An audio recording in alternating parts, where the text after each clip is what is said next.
Sorry. Tyler, Good job. we're live. We're live. And we're just like kind of throwing together this podcast. We just got done running. So it was kind of a rush to get down here before the countdown. How you doing? Oh, I'm doing good. Can you move that mic Oh. closer? We were just talking about not having to sit close to the mic. Yeah, it's definitely a different feeling talking on a mic. No, yeah, it's weird. It's weird to like capture your voice and you're like, what is this? This is what I sound like? Yeah. But And it just kind of throws you off. There's a little bit of a lag when you're talking and you kind of hear it yeah, and it just throws you off when you're talking. yeah. It's even weirder when you go back and listen. You're like, oh my gosh, I hate hearing myself listen. Like I do a podcast and just hearing my voice, I'm like, I don't like the way I sound. Yeah. Not a fan. Yeah, no, I hated it. I hated it so much. And even worse is when you videotape yourself doing something. You're like, I am so fucking awkward. I'm the most awkward person I've ever seen. Like last time I was doing this video and whatnot, and I was rewatching myself and I was like, I look like a fucking psychopath a little bit because my eyes were all big and I was trying to, I don't know, trying to open my eyes, make them smile or something. And I just looked like a psychopath. Like, okay, let's not do that again. One of the funniest things is when I have somebody on the podcast and they're like, where's the camera at? And I'm like, oh, it's over here. And they're like, oh, okay. And then they turn and look at the camera. I'm like, you don't have to do that. You can just look at hello, me. fans. Stuff like that. Yeah, stuff like that. Yeah.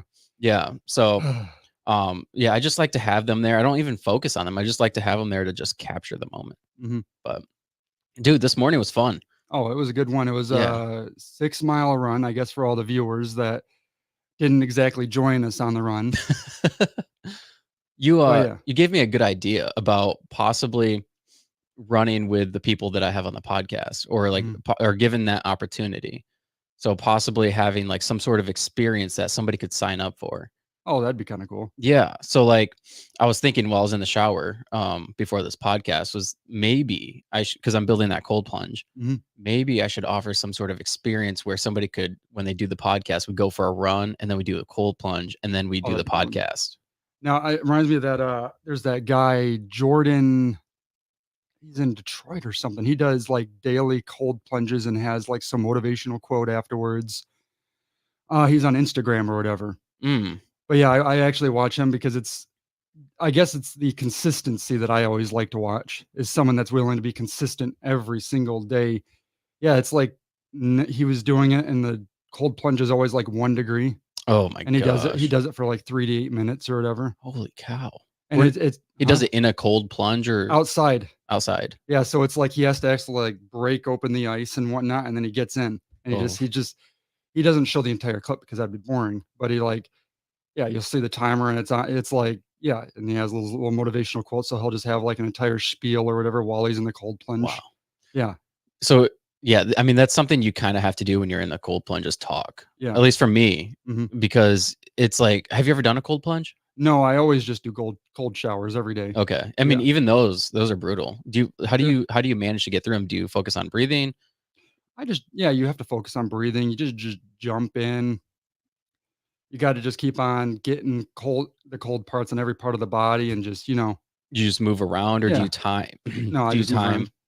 No, I don't time. I move around until it feels warm. Until you like it. until I'm comfortable, which is weird. I know, like cold water. It's like, how are you ever comfortable? You can get kind of comfortable. I mean, you can get used to anything. Yeah. I mean, heck, we go for runs. You get used to that after the first mile. Right. You're like, okay, then we can just keep going. Yeah, that was something I was struggling with the first mile. I was like, man, we're talking and this is hard. But then as time went on, I didn't shut up. And you're like, oh, this is fun now. This is cool. I know. I used to never be able to talk while running. This was actually probably the first time that I just felt comfortable talking the entire time while running. No, because last year I was traveling for work. The year before that, I was in school for 4 years. Consistency was just not there until this year. Wow. And so, how often are you running? Oh, I run 4 times a week, usually 2 miles during the week, because just not enough time to do like an 8 mile run during the week. But then on the weekend, I'll devote an entire day to doing like an 8 to 10 mile run. Mm, or whatever. yeah. But it's only at like 11, 12-minute pace. Okay. It's not like a high pace, but I've learned, or at least I've heard, that the speed comes in once you get the miles high enough. Okay. I don't know, I've just heard that. I forget who I heard that from. I think you have to do speed training too. Yeah, and I think that's where also, leg workouts come in. Yeah. Getting that, what is it? That force, that, It's like spot, it's like an endurance base. that Like you're explosive pushes. right. Yeah. Yeah. Yeah. Lots of squat training, lots of leg presses, leg extensions, and whatnot. But yeah, also, Deadlifts. no, I can usually, if I wanted to sprint, I think I could time myself at 6-minute miles if I really wanted to Ooh, take off. that's a brutal run. 6-minute miles. Oh, I only did it for a mile, just to see what my top consistent mile speed could be. Okay. I used to on breaks, we'd get 20-minute breaks when I was training for my ultra marathon, and I would go up to our gym, and by the time I got to the gym, I would only have like 15 minutes to run. So I would just get on the treadmill and put it on a high incline, full speed, well not full speed, but like 7 to 8 miles per hour, and I would just sprint Oh, that's brutal. and for a mile, for a full mile, and it would Yeah, take me like 6 minutes. yeah. Yeah, it was brutal, but I would come back to work all sweaty. I'd be like, "What have you been doing?" "Oh, I was just being chased by a serial killer. Don't worry about that. Let's get back to work." Hey, that's sometimes the best way to get through a Oh, run. yeah. Make sure you accomplish it. Oh, I remember when we were I kept posting on your, channel for, like, a solid month or 2. I don't know, but I was posting Zombies Run or whatever, Oh, where you yeah, can that's actually hear right. zombies in the background, like, really chasing after you. It sounds like a serial killer kinda coming after you, and you're like, Right. it gives you that little sense of adrenaline. That was a fun thing you were doing, because it was like it was like each run was titled something Yeah, different, and then you were being chased. yeah. So would it give you like was it like different goals? Like, how would that work? Well, so it's a story mode kind of running Okay. application. It used to be like $7 a month, now it's like 80. Oh, well. But yeah, I still find it very useful. I mean, you have the story mode, so what's one example? You have to go save some children from a burning building or something, and then you have a person on your headset saying, "Okay, turn right, turn left." You're not Hope to God nobody actually turns when they're told to, but into the street. Um, but no, you kinda go through the story, you hear things going on, you don't actually talk to anybody, but people are telling you stuff and whatnot, and you hear conversations, and you kinda feel like you're involved. But it just kinda distracts you from the run, which I know for some people that elite runners are like, "That's bullshit.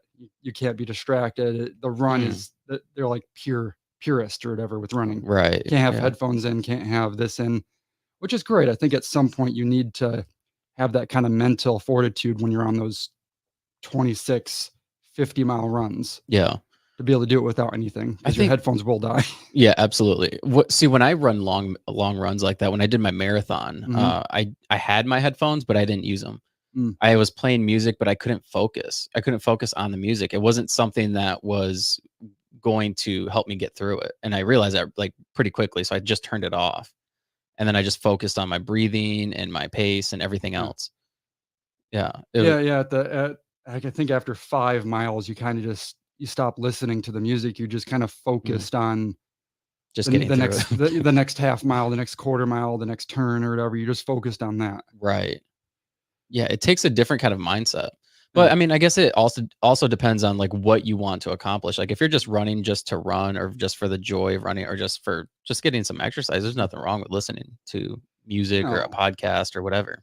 No, I mean, I eventually will do half mile, or half marathon, full marathon, half mile. Well, shoot, did we do that today? Oh, half marathon? No, half mile. I was like, "Did we A do half mile. that?" No, but I think I will eventually do that. It just my knee just keeps going out, and I have to keep not stopping, but slowing down and whatnot, and I'm trying to build it up. Yeah, even today at 6 miles, my knee was kinda tweaking on one side, and it was just Mm. making me mad. Was it a meniscus thing that I you th injured when you it is injured it is yourself? a torn meniscus, Oof. and I'm just slowly trying to, yeah, run, but not break it again, Right, not tear it right. again. What was that like when you did that? Because you were running pretty consistently, and then it just stopped? I think I joined like a trail running group, and they run a little faster than me. Okay. And we were running like up a mountain. And I think that's what did it. I was just not used to that. I did a long run that day and it just tweaked. I got in and I just had to walk back.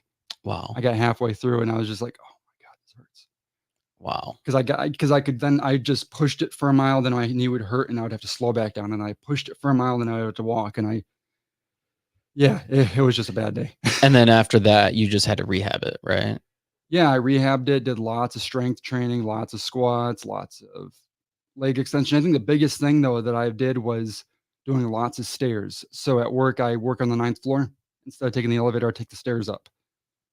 Mm, Stuff like that. Just things that really activate the knee, help the stabilizing muscles. yeah. Another one was like one-legged squats, not Bulgarian squats. I Like a mean, pistol squat? yeah, pistol squats, because that really helps the stabilizing of the knee while you're Right. dropping down with one knee.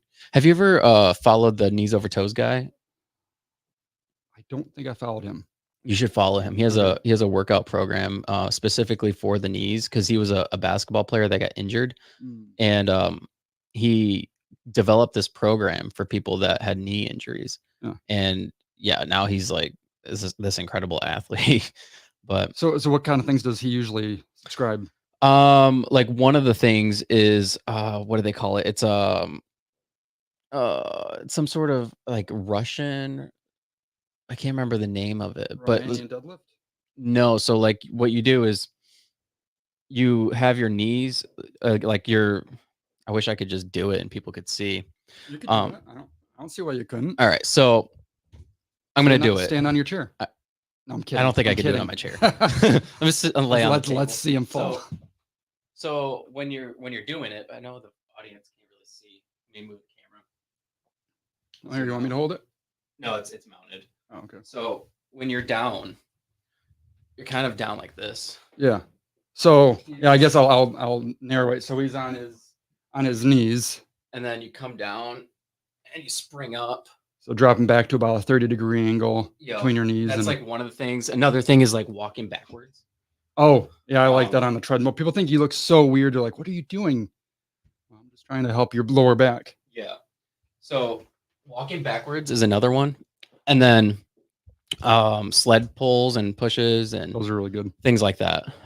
Especially reverse sled pulls. Yeah. Yeah. Yeah. One of the things that I have, and I think that guy promoted it, it's called monkey feet. And it's this thing that you clip a dumbbell on and it snaps to your foot. Yeah, And yeah, you can do like leg extensions, you can do leg curls, you can work your tib. I think I saw it on Joe Rogan. Yeah. Yep. Once. Yep. or He was something. promoting it and I bought it. I actually bought 2 of them and I'm like, I don't need 2 of them. So I have one or I have 2. I saw it but- and I was like, I could kind of jury rig this with bands or something. I'm like, You could, but that thing is but awesome. it's for that exercise, and I'm like, it'd be useful. Yeah, I highly recommend it because what it does is it isolates that one leg. And Yeah. so it's funny because you could, like when I do leg extensions when I'm using both legs, I can do so much weight. Like I'll throw 445 pounds Oh yeah. on the leg extension thing and I could do that no problem. But then when you do just a single leg, Right. like 1 10-pound Especially dumbbell, when it's not stabilized in an actual. yeah, and you have hinge to motion, focus on it's- that. You have to focus on that because Yeah. otherwise you could injure yourself too. Oh yeah. So you don't want to go too heavy. You only could do like what, 30 pounds, maybe. No, that's hard. 30 hard. pounds is hard. Maybe we'll try this after that. We'll try it. We'll definitely try. I'm kind of curious. I should go get one right now. Okay. Want me to go get it? Sure. All right, guys, hold on. Sorry, this is an active podcast. I love it. All right, I'll be right back. 30 pound? I'm going to grab a 30. Okay, we could grab a 30.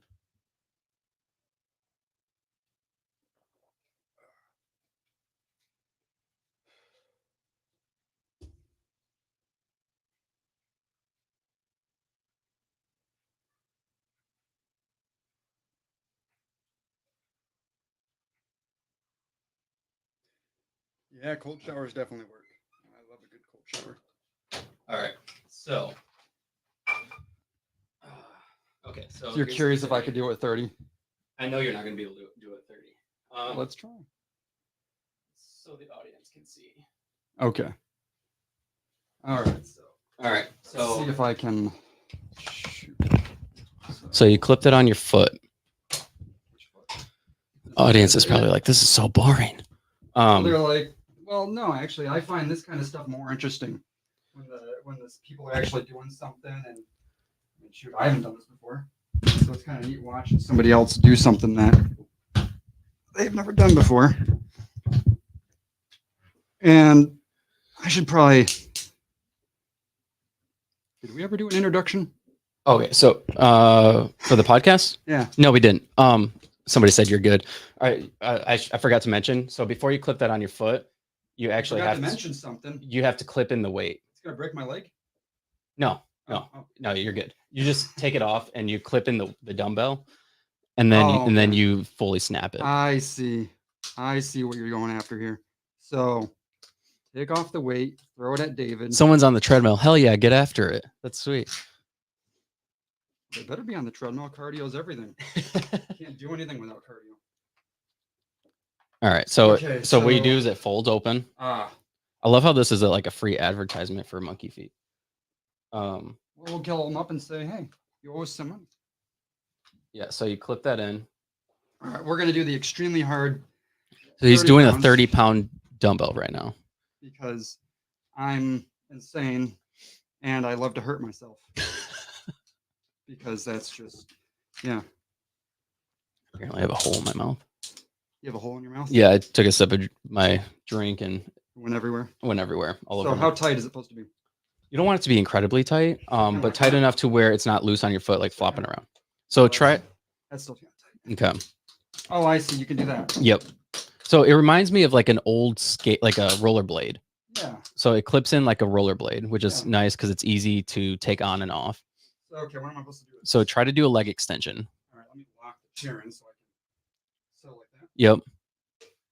Feel how hard that is? Perfect. 30 pounds. Okay, 30 pounds. 30 pounds it is. Yeah. I'm just a weak bitch. Full legs, full straight. Okay. Yeah, I know. It's kind of screwed up for him. Yeah, I mean, it's hard because you're in a chair. I would probably end up doing 25. Just because I like to do 8 to 12 reps. Okay. And then maybe once I get up to 14, then I jump up 5 pounds. Okay. So maybe a 27-pound weight would probably be perfect. Yeah, so I highly recommend those things. Just because you can isolate each leg individually and you realize how weak your one leg is compared to to the other one. Like I'm sure my left leg is probably a little weak because I'm right hand dominant. Right. There's always that. Get zoomed in on my ugly mug. My mug shot. All right. I'm curious to know who's on the treadmill.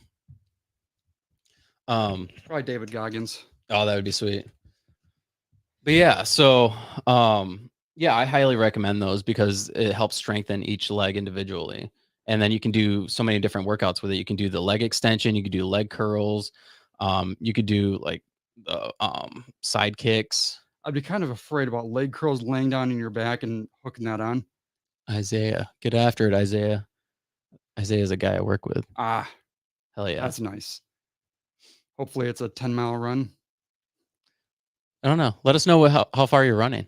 10 miles is brutal. There's always like a certain point in a run where it's just hard no matter what. And 10 miles, like I can run a marathon, no problem. Oh, no problem. No, I mean no problem. It's difficult, but what I'm saying is that there's a certain level of miles when you hit that threshold, it becomes harder. Oh, definitely. And for me, it's usually around mile 10, 11. And I think a lot of it has to do with nutrition and getting your body exactly what it needs in that moment to be able to push your way through the rest. I mean, heck, you were talking about this when we were going for a run. You put on brand new shoes during before your marathon. I'm like, oh my God. I couldn't imagine the foot pain. Running 3 miles, walking 1 mile. Hell yeah. Get after it, Isaiah. That's awesome. 3-mile runs are my favorite runs. Those are just so nice. It's just peaceful. They're peaceful. And then you know that you're not going to kill yourself doing it. And it doesn't take a bunch of time. It takes a half hour or maybe a little more. Right. Yeah. But they are nice runs. I think the first mile though is always the hardest. Not to 10 yet. We'll get you there. You'll get there. I believe in you, Isaiah. That's awesome. Yeah, the shoe thing was a dumb thing on my behalf because that was my first actual marathon. I'd ran the ultra marathon and I did the same thing during that time. I bought a brand new pair of shoes for that race and never ran in them. 50 miles. 50 miles. I didn't end up doing the full 50. I did 37 some miles. That's still amazing. Yeah, it was something. It was brutal. And that was something too that was very interesting. And I learned a lot because for my training, I trained on like flat surfaces. I trained around here. Well, when I ran that race, it was through trails. It was like a biking trail, and it was on the west side of the state, so it's all hilly and it was like mountainous terrain. Your knees were just getting wrecked. My knees were swollen. Yeah. My knees were fatter than like my calves. Yeah. And then I lost all my toenails Yep. for that race. And yeah, everything was just. I think losing toenails is just a guarantee for that. Yeah. Stuff. Just guarantee. Have you ever lost a toenail running? No, I haven't lost. Maybe once, but it was because I just bought some new shoes. I was doing like a 5 miler and I was running with somebody and I didn't want to be a little bitch. So you know how that is. You're going to lose some toenails. It was funny because when I finished that marathon in August, I crossed the finish line and I knew that something was wrong with my toenails because towards the end, I felt one of my toenails shift and it hurt. It was excruciating pain. And I was just like, whatever, just push through. And when I crossed the finish line, my son's like, Dad, or maybe my daughter, she was like, Dad, your feet are all bloody. Yep.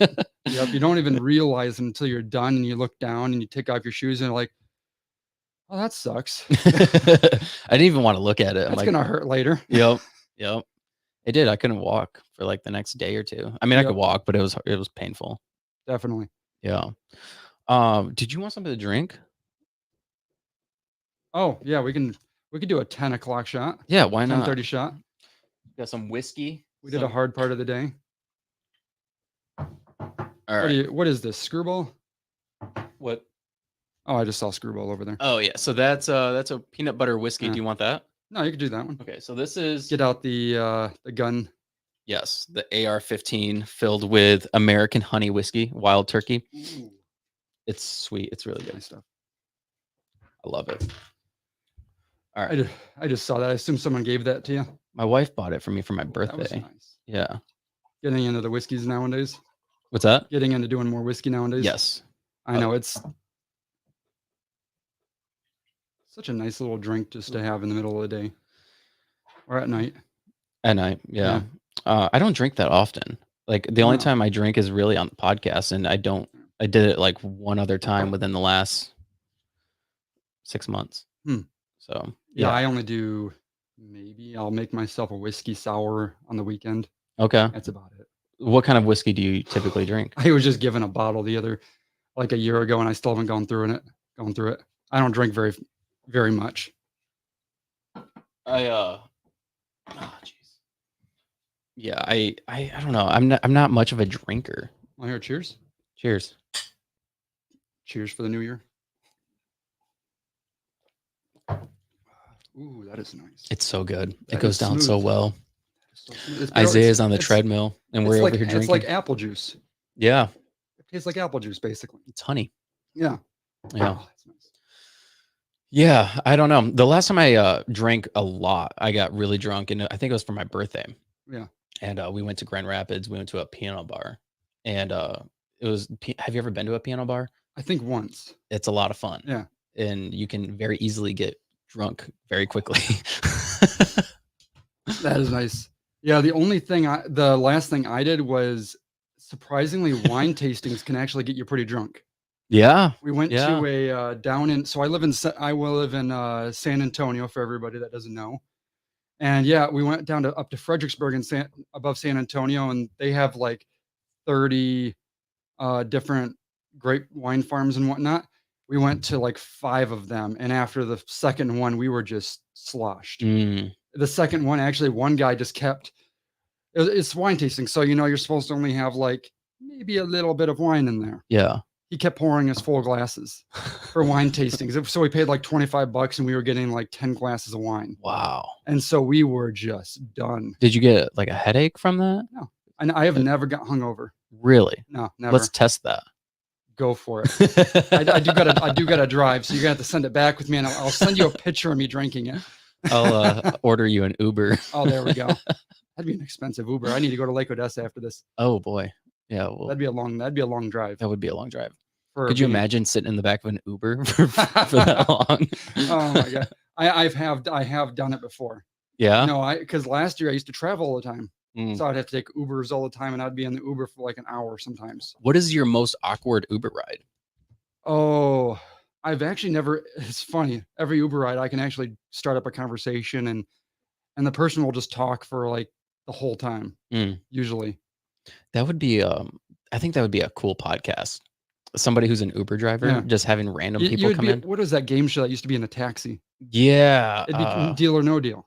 Yeah, it'd be kind of like that, except you're just talking about your own stuff all the time. Yeah, you would have to meet so many interesting people. Oh, it was so interesting. And yeah, I actually used to for a minute I actually drove for Uber for fun, just to get a little extra money, and I also had a little bit of fun. I got to learn. I did it in Washington D.C. And I met so many interesting people. And you ever meet any politicians? No, I never actually met any politicians. It was always or usually businessmen or engineers or something. Wow. I did Uber once. Yeah, I've met a lot of cool people. One of the people that I met was like a top engineer for General Motors. They were developing with one of the old models in our vehicles that we build, the Traverses. They had these light strips that would go across the dash, and I'm sure they still do in some of the vehicles. And they would go onto the doors and stuff. They developed that. That's neat. The guy was like, "Yeah, I'm the one who created that." Yeah, the actual hardware isn't that bad, but the programming behind it to get it to operate in certain conditions and to always do what you want it to do, that is the bread and butter for them. Yeah.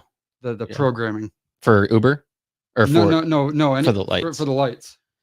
No, I'm an engineer, so I always, when I hear these things, when I hear other engineers, I'm like, because I've worked with hardware, I've worked with software, and the software is always the hardest thing. Always. Hardware is like the fun, easy thing. You would think that software would be getting easier though with AI technology and the way things are going. You would think so, but because wouldn't it just kind of learn? No, a lot of times it gets dumber as it learns. I don't know why. GPT-4, for example. I mean, I've seen all the code that it outputs, and 100% of the time you have to tweak it. Do you use it at all? Nah. No. I would if I was in research. If I was in research more. To both, the biggest thing is analysis. So you could tell it, hey, I want it to grab an analysis because it can actually access the internet now. You know how it can go on the internet, it can compile lists of everything. Yep. So as a researcher, you could see how that would be. You could quickly write articles on get me all this information on this topic or whatnot, and then you can quickly read through it and even publish it if you wanted to. But as a day-to-day engineer and whatnot, maybe might be useful for gathering information, but you don't need to gather that much. Yeah. Because it's a topic. It's like building lights or something. Right. You don't. And then for programming, I mean, sure, if you don't know what you're doing, I guess I can give you a rough draft, but you got to be a really good engineer to then actually make it work, to actually be a professional code. Because you can usually tell if it's a professional code or a amateur code. How would you tell? Well, you could tell either by how well it blends in with the rest of the code base, how formatted it is. So if it has comments in it, if it is simple. So the funniest thing that when the company I am in right now, I look at a code and it is so simple, but it's so difficult to actually not read it, but to what do I say? Understand it? Yeah, I guess understand it. It's so complex because it's so short. Like one line in this company would have been like, I don't know, 20 lines for when I'm writing it myself. When I started. How do you know what a code is and what it means? You don't. So I know that. I know. All right. No, it doesn't. All right. Let's move on to the next topic.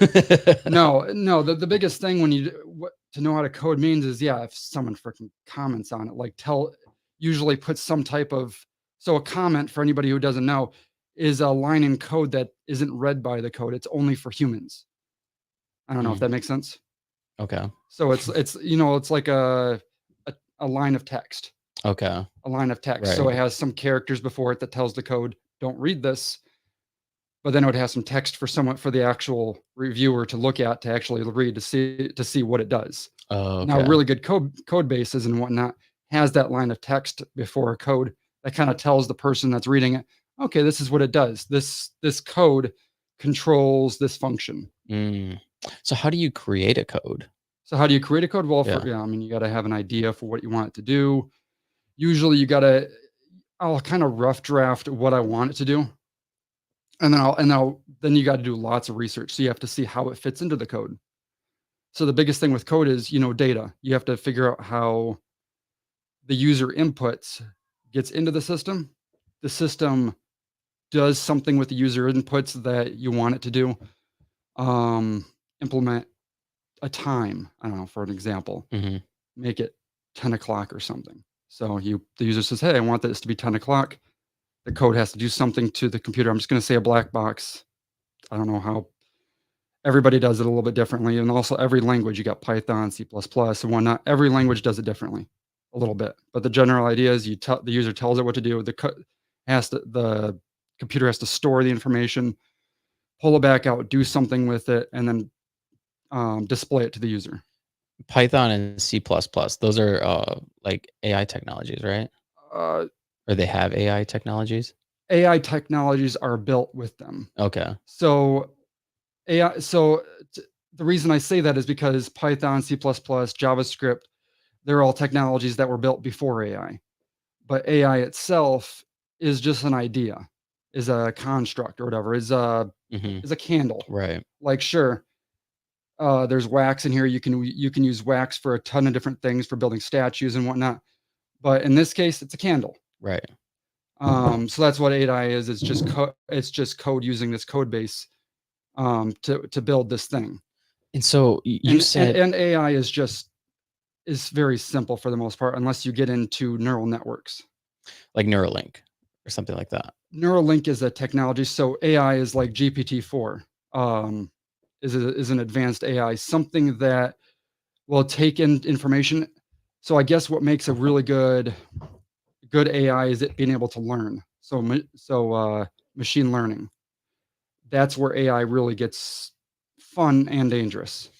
Have you personally seen that in any of the work you've done? Oh yeah, I've used machine learning using Python, technologies like Torch. What is the other thing called? I have a couple of different. It's been a while, but it's a fun thing to use. I think anybody can really use it. I picked it up within a summer. It's not really complicated because a lot of things are already out there. I mean, you can go on to GitHub, you could Google how to build my own AI for this. And a lot of times there is something already built that you just have to, I don't know, like image processing. If you want it to learn what a proper squat technique looks like, you could feed it lots of proper squat techniques, a lot of improper squat techniques, and it will learn. Wow. It's not much harder than that. It's pretty much just picking. The biggest thing with AI is feeding it the correct data, the correct yes and no responses. If that's explains it well enough. Yeah. Interesting. So it's not really about the C++ or whatever, how to program it. It's about the data sets that you're feeding it. So it can kind of learn on its own what you want it to how you want it to behave. So is there people controlling the way that it does behave? Yes. So a lot of places will do corrective actions, I guess is the best way to say it. They'll review the data sets every once in a while and make sure they're not getting worse. So this is where I say machine learning can get worse. So what is it? That Google algorithm back in the 2010s became a Nazi supporter or something because there was just so many people feeding in, and Google wasn't monitoring the inputs or whatever, how it was being built. So it was just free learning. It was just, and people just were like just feeding it junk data, and it was learning off of that. And so it just became a terrible a terrible system to interact with. Wow. That's crazy. So it takes a lot of personnel, a lot of time to really invest into making these systems work. Like, I mean, heck, I think I want to say GPT from OpenAI, they don't even let their system learn off the responses. They collect the responses and then they slowly feed it. Like they have to review them before they feed it back in, Is which that, is usually better, but it takes a lot of I time. was gonna say, isn't that, wouldn't that be better? It's better, but could you imagine how many people that would take to actually make that work? Right. Well, it kind of reminds me of my friend Travis. I was with him last week, and he let me drive his Tesla, and he was showing me the how it does the automated driving, the self driving. And he's like, "Hey, check this." He was like, "Hey, check this out." He puts in an address, and we start going. And then it learned that it can take right turns on red in like states that you could do that, like Michigan. Mhm. And when it did that, it started to pull out in front of another vehicle. Oh, And like we could have gotten into an accident, but it stopped, obviously. yeah. Um, but the thing is it records all of that, and then it sends all that data back to Tesla, and then it essentially learns, like it learns driving theory, Yeah. and they review it, and then they make it better themselves, and then it just learns from that and becomes better and better and better. Mhm. I think he said it was like 75% or something like that. Oh, yeah. I mean, that is awesome, but it's also probably one of my greatest concerns with AI is we're letting all this testing being done in real time on our roads. You know what I mean? Yeah. I mean, Yeah. I love AI. I would ride in a self-driving car just because I just love the idea.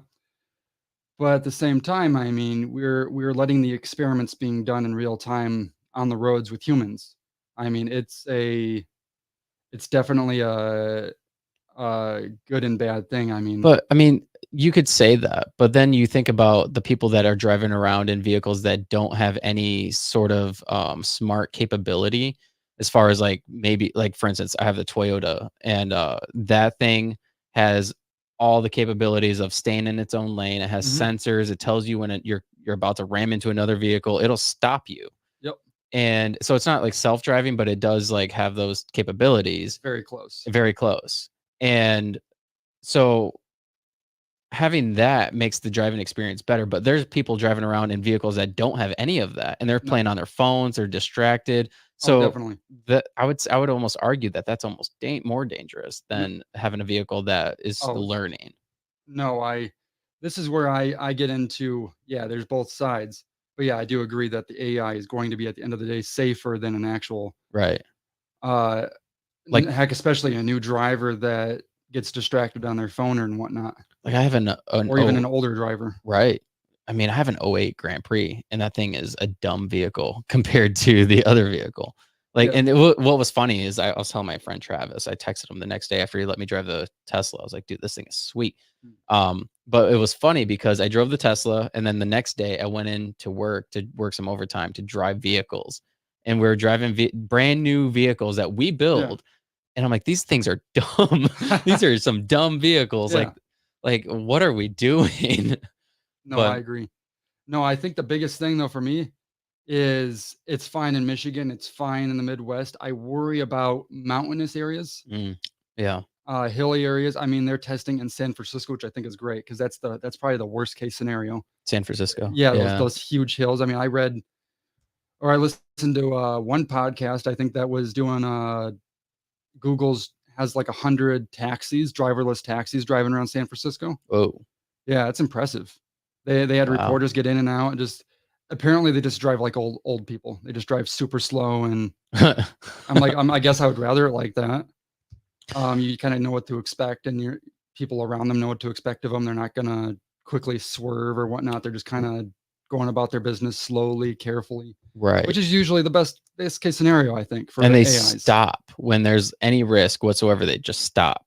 Yeah, The car will just stop. which yeah, I guess in high speed areas I'd worry about, but Right.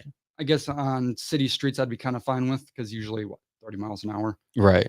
so that's usually Well, fine. and that was what was interesting about the Teslas. We started pulling out in front of that vehicle, and like for a human to be in that position, like you have two choices. You could stop, or you could just floor it and go. Yeah. And most people will just floor it and go. Yeah. So you have that ability to make that choice, but that self-driving capability made that choice for you, and it just stopped in the middle of an intersection. Which then the And car that's expecting you to floor it then just sees you stop and they're like, oh shoot. I right. was So not now expecting they that. have to make a decision like, am I going to stop or am I just going to swerve around them? Yeah. Because maybe this car might decide to keep going now. Like Right. stop and now just kind of slowly creep or something. Yeah. No, I think it's gonna be a lot like, I don't know, people driving electric cars and whatnot. It's just gonna be a learning curve right here. Yeah. People are just kinda learning how to deal with them.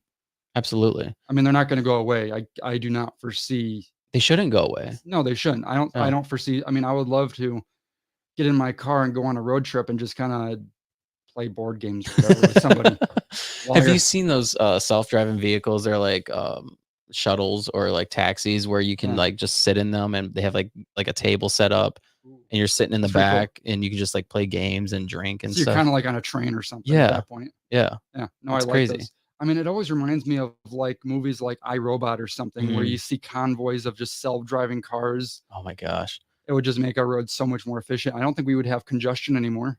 No. Everybody would just No. decide to go on the same speed. Right. Unless you had the one person that was driving themselves and then be like, "Stop driving. Just let traffic take you." That's that one person that in civilization that holds on. It's like they're Yeah. they're the person who doesn't have a smartphone or a cell phone. Oh, it's I imagine it's gonna get to the year 2200 and there's gonna be like that last person driving themselves and everybody's like, "Stop doing that. You're so unsafe." Yeah. Why are you still doing it? It doesn't even make It's sense. gonna be the complete flip side. Like, it doesn't even make sense for you to do that. Why would you do that? It's like somebody who has Yeah. a landline as opposed to not having a cell phone. Mhm. It's like, why would you do that? Yeah. But the old No, people no. do it. Well, yeah. I mean, I don't think I've had a landline in 10 years, 15 years, Wow. something like that. Yeah, I mean, there's no need for them. Oh, yeah. Everybody has cell phones now. Well, yeah, I always find it funny when I look at those forms that says home, work, mobile. I'm like, It's all the same number. mobile, I guess. Like, why do you have this in there anymore? Come on. That's No. funny. Yeah, it's crazy to think about how much. I mean, we were talking about this on our run, how much technology has changed over the years. Because like when I was in high school, one of the awesome things to have was like an iPod, Oh, yeah. and it was like an iPod Touch was like the best. Oh, you're rocking out with that. Yeah, You need to have your white.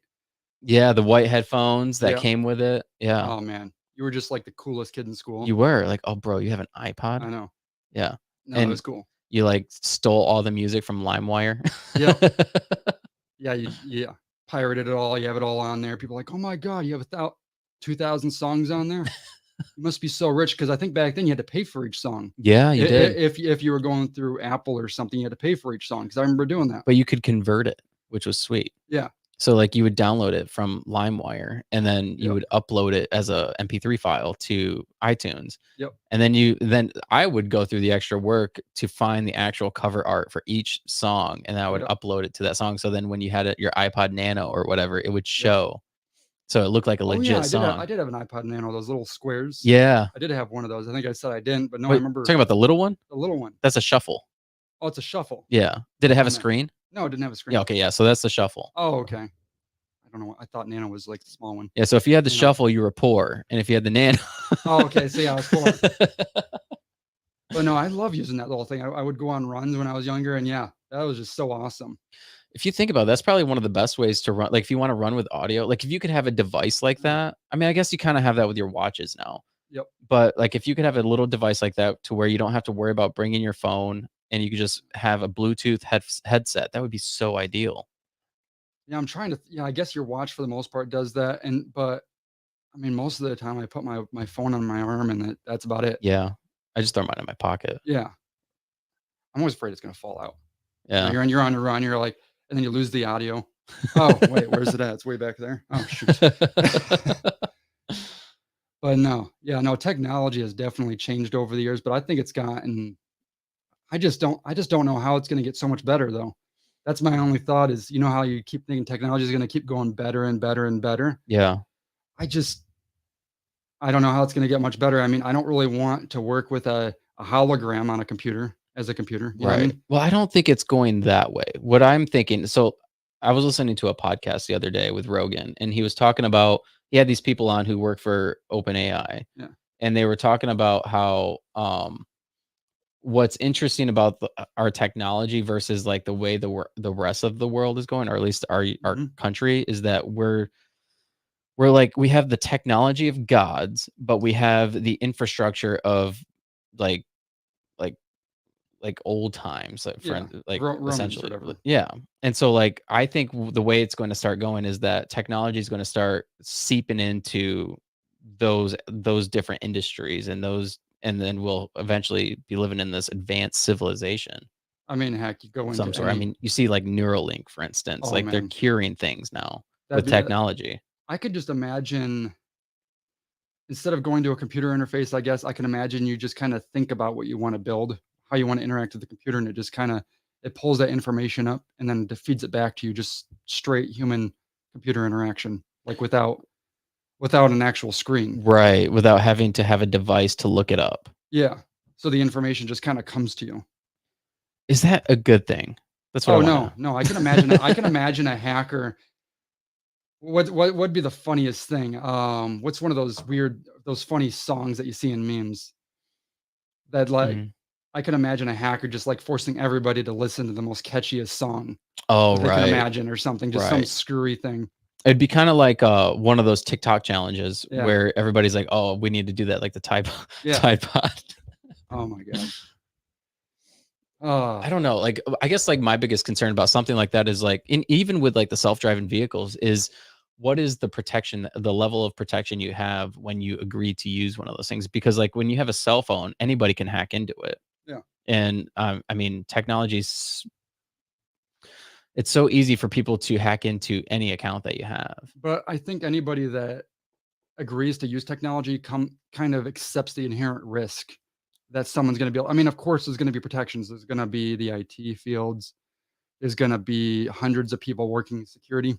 There's going to be people that's going to be there to help But stop it, but well, you got to kind of accept. what about the bad actors that get through, But for instance? that's where you're when as you're purchasing the device, you're like, am I going to, I don't know, put put my social security number on that computer or something? Am I going to put that information in there that gives me that risk? Mm, You kind of buy the devices knowing that risk is inherent. but what if there's a device inside of you? A device inside. Oh, you're talking about, yeah, if Neuralink was in your brain feeding you stuff. Well, that's why I wouldn't do that. I wouldn't do that. But I could see the benefits of how, I guess, neat it would be to be directly connected to the internet. You'd have the information directly fed into your brain. I mean, I have dyslexia. Do you really? Yes. I didn't know that. It is extreme. It takes me, I don't know. It took me, for example, 40 hours a week just to study a subject or something. Wow. Yeah, we talked about this last time. Yeah. No. So having a device directly putting info into my brain, that would have been fantastic. I wouldn't have had to spend all that extra time than most people So how did trying. you I'm curious about that because my daughter has dyslexia. Mm. Did you just have to focus more? Like Oh yeah, what, or did you have like different like therapies that you went through? nothing. I actually Nothing. didn't even know I had it until after I was done with college. Wow. I just knew I had to work harder. Wow. No, I You're was. like one of the smartest people I know. I. It's not about being smart. It's about how hard you work. I'm not that smart. You're smart. You're intelligent. I guess You're I'm very now smart. intelligent. David says I'm smart, so apparently I'm smart. You're smart. No, it's just about, so my biggest thing was I took notes and I rewrote all my notes. To where it worked for you. It's about it's about Repetition. yeah, repetition, but it's also about like for flashcards. It wasn't about reviewing the flashcards. It was the act of writing it out. Mm, So it was the act of writing it out that put it into my brain. Me actually seeing it, no, because my dyslexia would like to flip things around. It would take me forever to process the information. It processed better when I was thinking about it while I was writing. wow. Wow. So I would I mean, my notes. I would have an entire binder when I was done with my classes, and I kept some of those binders because I only learned by writing it out by action. I couldn't just look at something. My fiance, Allie, she would just look at something and she just knows it. Wow. She goes, I think when she just got done with her last semester of med school, she would go through 2,000 flashcards a day. Whoa. Yeah. And she could just look at something and she could encode it a lot faster. Like, I think we were reading something and she can read 6 times faster than me or something, maybe 8. Wow. No, it's funny. I was reading a book. It was like that thick every night, and it took me like a month or something to go through it because it just takes me so much longer. It's laborious just to read. That's impressive. I mean, that's why I do audiobooks. Mm, Yep, and podcasts and whatnot. that's a good move because I mean it's more efficient. Yeah. I mean, it's good to read, but it's also just more efficient to listen to things. Yeah, but it wasn't those kind of tools weren't there when I was going through college as much, or they were expensive. They were just coming out, and I didn't really want to invest time learning how to use them, how to really utilize listening to stuff to learn. Right. So yeah, dyslexia is no joke. Do you still like struggle with it? Like, oh, definitely. yeah. No, definitely. Yeah, I'm trying to think of the last time I work as a coder, funny enough. So I look through things all day. The thing is, I have great spatial. I can actually imagine, funny enough, code as a spatial object. So I can kind of see how things connect while I'm working on stuff. So you don't have to work fast with coding. You just have to work efficiently. And usually me being able to see stuff and connect things helps a lot. Wow. I don't know if your daughter's very spatial. I don't know. Um, we just learned that she had dyslexia. Like she got tested. When I think of what do you think of how do you think of directions when you go from here to, say, the East Lansing Mall? The Meridian Mall? Yeah. I would say from here, I would like how I would get there. Yeah. I would go to Mount Hope and drive up to Okemos Road. Or how do you picture it in your head? Like how I would go there. Yeah. That's how I would picture it. Just directions. Just left, right, or something. So it's a list. Yeah. No, mine is a 3D. Like I even can imagine driving past CVS's and whatnot. So that kind of thing. So when you describe it to somebody, how would you describe it? Well, of course I would describe it. I'm from here. It's been a while since I've been over here, but yeah, I would head over to the highway, head up. So describing it is one thing, but the way you think about it is a different thing. So sure, the way I describe it, because I know most people don't think of things spatially. Are all people with dyslexia like that? I have no clue. I think so, but no. I mean, I can picture the entire Meridian Mall. I can picture the insides and everything, and yeah, I can do that. I can do that. Yeah. You could do that, but I automatically do that. Okay, like that's the only way I think. So, I'm trying to understand this. Okay. So when I say the Meridian Mall, you start picturing 3D. Yes. Like 3D layout. A 3D layout of what it looks like. Period. Of like all aspects of the mall. All aspects. I mean, that's kind of how I think. Okay. Maybe I have dyslexia. I don't know. Well, I think a lot of people in our generation weren't really trained to get to diagnose. I always think getting diagnosed is somewhat of a handicap because then you think, because then you give yourself limits. Yeah. Or even worse, excuses. Yeah. Excuses for why you can't do something. Because I was like, I didn't really want to know I had that. Well, especially if you were able to find a way to hack it and be successful regardless. But some people need that help. Some people need a reason, or they need somebody to say, hey, this is what you have, and this is the tools and the things necessary, or that you have access to, that would be necessary to help you. Yeah. No, definitely. I mean, I even think some medications are even helpful. I forget. I don't really like Ritalin. I never had that. I think Vyvanse is pretty good, but isn't that's for ADHD? Yeah, ADHD, but it also helps you focus. So the problem with dyslexia is your eyes kind of move so fast across the page, you flip stuff around and whatnot, and you don't have the attention span to focus and to grab the concepts and words and whatnot. So a lot of times ADHD meds helps you slow down so you can actually grasp the concept that the page is trying to tell you. Interesting. At least that's what I found. Have you ever taken any of those? I'm actually just started taking them 2 years ago. And they help? and they help. Um, yeah, I don't know what to say is, yeah, they've just been a huge help with actually being able to focus, to slow down, and I actually found I can actually use my intellect more efficiently. I don't know. I'm not trying to rush through things. I'm not trying to, I don't know what to say. Trying to rush through things. Yeah. Yeah. Yeah. No. I can kind of slow down and think about something Are you before I also say it. ADHD? Oh, yes. But again, I wasn't really diagnosed with any of this stuff because my fiance, when we were, I think I was in my senior year of college, she was like, "You should probably just go get checked out. Maybe you can get some help." Oh my gosh. No, and guess what? When I went and I have a third grade reading level What? with my speed, Oh. with my comprehension speed. Third grade. Do you think like having something like Neuralink would help with something like dyslexia, something like that? Yeah, as I was saying, well, I don't know really how Neuralink actually how effective it is actually getting information back in. Right. I don't think it is. Because it's getting information out, Yeah, right? Like it's connecting you. it's about getting dyslexia and ADHD is about getting information in. That's Right. the problem. Right. Um, But if you could have something that was implanted in you and then just fed information into you, then you would have an understanding. yes, that kind of put everybody on the same playing field, same Right. level. That would be No, crazy. it'd be pretty cool. That would be cool. That'd be crazy. But It would again, there's the whole threat. it would make competition a lot harder Oh, definitely. for People, like academics. I think at that point, then it would just be about who put in the most time. It wouldn't be inherent talent or ability.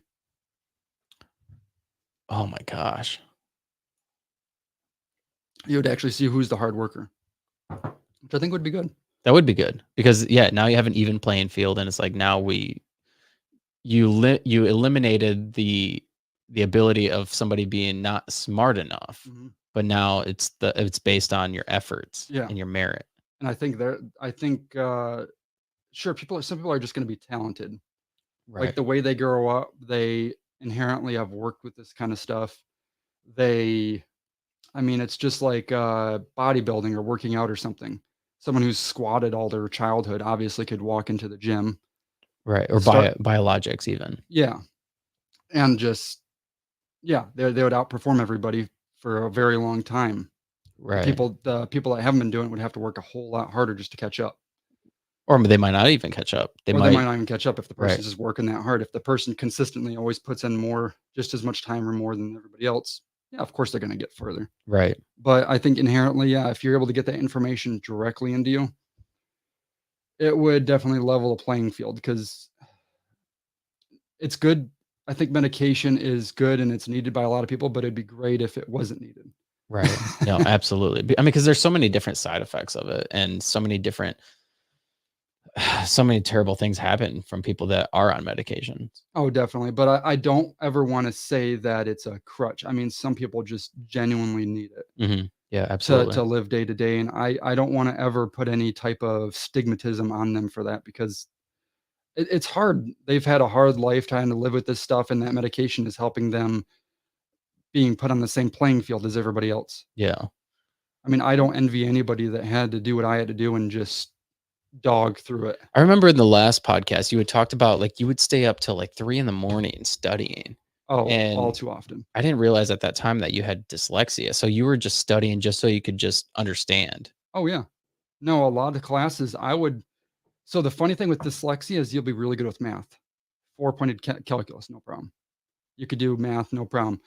But, yeah, I would spend I needed dyslexia. I sucked at math. or yeah, yeah. No, what was it? Yeah, I would, constantly only get C's and B's in any English classes, any writing. Um, yeah, anything upper level classes, like once I was in college, my senior years, no problem. Including my master's, no problem. Because all of those you're not really having to demonstrate language abilities and whatnot. You're just you're showing how you orientate subjects and displaying your knowledge at that point. Right. You're not having to take in information, you're having to show it out. Right. Um, but no, I thought with dyslexia, the biggest thing for without medication was just writing stuff down. was just figuring out my method on how to get information into my brain. There's so many different tools now that we learned about because my daughter has dyslexia. There's like apps that they have Mhm. that which are extremely expensive. It's like $1,000 a month. Or no, maybe it's like $200 a month. Really? Yeah, it's like $200 a month and insurance could cover it, but they choose not to. Oh, And because I think it's like still it was passed by the FDA, but it's highly sought after, I guess. It's an hmm. app that would help people with dyslexia. What is it? I can't Right remember. I on. have to ask my wife. I think one thing that I found helped as long as I keep doing it consistently is meditation.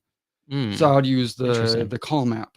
Okay. I don't know if you've heard of it, Yeah. Calm. Yeah. But yeah, just 10 minutes a day or something of just kind of sitting in peace, being able to kind of center my mind. Okay. I don't know. I know it's a lot of hooey. My But huh? no, go ahead. Oh, my fiance would when we first met, she thought it was a lot of hooey when I would meditate or something. Really? Well, come on, it's a lot of stigmatism, and anybody that's from just any small town, just yeah, any type of self-help or whatever, I always found was kind of looked down upon a It's little like bit. woo woo a little bit. Weakness or whatever, Right. that you can't handle your own mind. Oh, you spiritual person. How dare you? Yeah. How dare you trying to better yourself, or Yeah. you can't handle yourself? What? I've had a lot of people on the podcast that are like big into meditation and yoga and they're like healers and stuff. But the thing is like meditation is proven. I mean, anything could be meditation. Oh Like yeah. if it's something that brings peace and calm to your mind, it's meditation. You could be out on a kayak in the Mhm. early morning. And I mean, I was just talking to a guy this morning or Yeah. this week about it. You could be floating down a river. Mhm. The river just looks like glass because it's so clear, and it's just you Perfect. feel that the breeze blowing, and you're taking in that fresh air, and That is it's like the so perfect image. calming. It's so calming, Yeah. and that's meditation where nothing you're not thinking about anything, you're not stressing about anything. I think when people like talk about meditation, they think of this woo woo thing, like you're just sitting on a like a yoga mat, like Yeah. it doesn't have to be that. No. It could be literally like my wife when she goes to work, she listens to like some sort of meditation thing in the morning. Like it's just Mhm. somebody like honestly, I don't know what it is. But I would assume that it's somebody doing like some sort of guided meditation and And those are nice. telling you how to breathe, like breathe Yeah. in, breathe out type of thing. Yeah. And she gets huge benefits from it. Mhm. And she does it while working. So she's doing it while she's actively doing something else. Now, I do think that there's a benefit to not doing anything. Yes, I think it's good to be able to only focus on one thing or whatever. Usually it's the breath Right. or whatever during meditation. Right. But it really Um, is just going into your mind and clearing your mind. yeah, it's being able to kinda it's using the word center yourself center yourself or Right. whatever. Yeah. Yeah. Yeah, no, you have a good balance. Yeah, You being able to ground yourself. focus on one thing and one thing only so that you're not thinking about the future, past, you're not getting Right. anxious, you're not trying to overthink about this thing or Well, that and thing. that's an interesting thing too when you say don't think, because then people are like, "Well, I can't not think. I always think." And it's like that's the purpose of meditation. Like you will think, Yeah, but you always bring yourself back to whatever that one thing is that yeah, grounds you into the meditation. Like for me, it's breathing. yeah, So like you focus on your breathing, you always come back to it. Like so your mind might start wandering, but then when it starts yeah. wandering, then you're just like, "Okay, start breathing again. Breathe in, breathe out. Breathe in, breathe out." I mean, And then you're not focused on anything else. I think people are worried about whether it's successful or not. They put too much stress on themselves for their meditation to be successful. Mm, You know what I mean? They're like, "Oh shit, I couldn't focus on my breath for 10 minutes." And then they get wrapped up and then I think it's not for me. You mean I failed at it? It's not for me. They put a at least I did. I kinda for a minute I put a stigma on how well I was meditating, but then I kinda put a like a I guess a goal. If I can meditate for 1 second, it's successful. Of course, I'm gonna put it for 10 minutes, like the whole meditation session or whatever. right. But I guess if you need some type of goal, just keep it at 1 second or something. Just be able to think about your breath for 1 second. It's kind of like when you plan to work out, like you go to a gym and you Yeah. plan to work out, but you're not working out that whole time. No. Like you're going to take rests and you're going Yeah. to take breaks. You're going to play on your phone. You're not working out. You're hindering yourself. Was it It's just, TikTok for you? what's that? Is it TikTok for you? No, it's honestly Facebook and scrolling Yep. that gets you. That gets you. And You then next just thing you know, 2 minutes have gone by and you're like, oh, I need to do my next set. Yep. Oh, shoot. I wasn't focusing on recovering. Right. Yeah, So, like it's kind of the same thing where you just got to like remember to bring yourself back. It's not like definitely, it's not doing the whole 10 minutes. It's just trying to get as much of that 10 minutes out as you can possibly get. definitely. And that's what I think about when I do hot yoga. I had mentioned to you earlier. I'm like, "Have you ever done hot yoga?" And Yeah, stripped all my clothes off and just sat in a room by myself and turned up the heat, right? yeah, I mean essentially that's what it is. um when I've gone and No, done hot yoga, like pretty I've cool. done a couple classes, it wears you out. Like it's an hour, hour and a half class in a sauna, Yoga essentially. alone will wear you out. What's that? Yoga alone will wear you out. Yeah, it's brutal.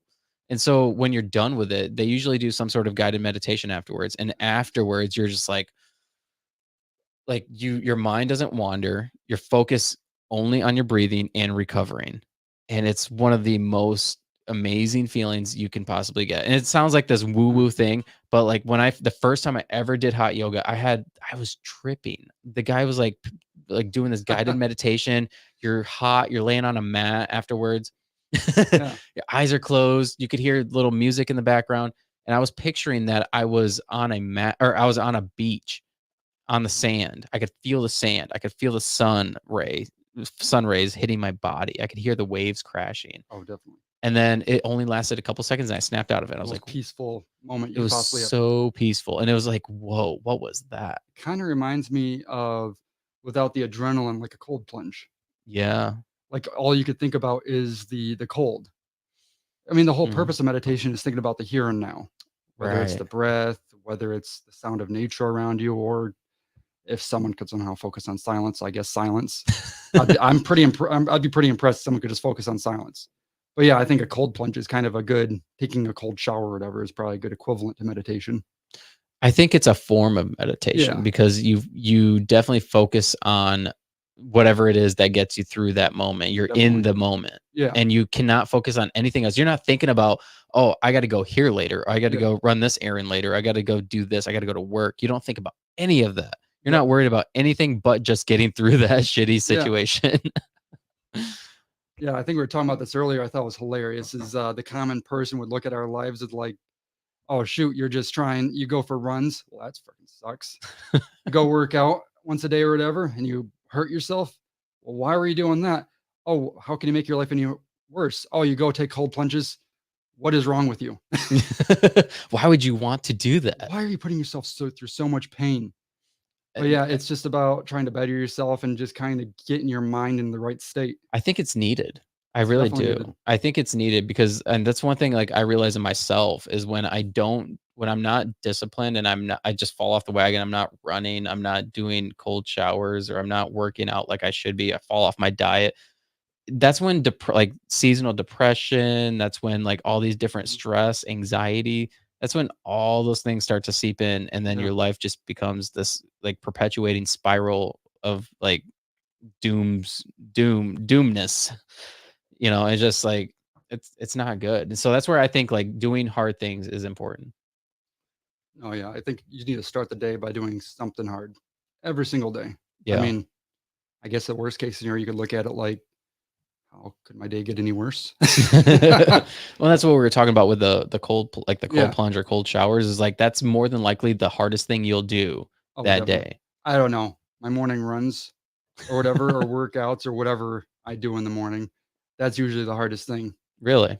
I don't mind. I enjoy getting in a cold shower now. Mm.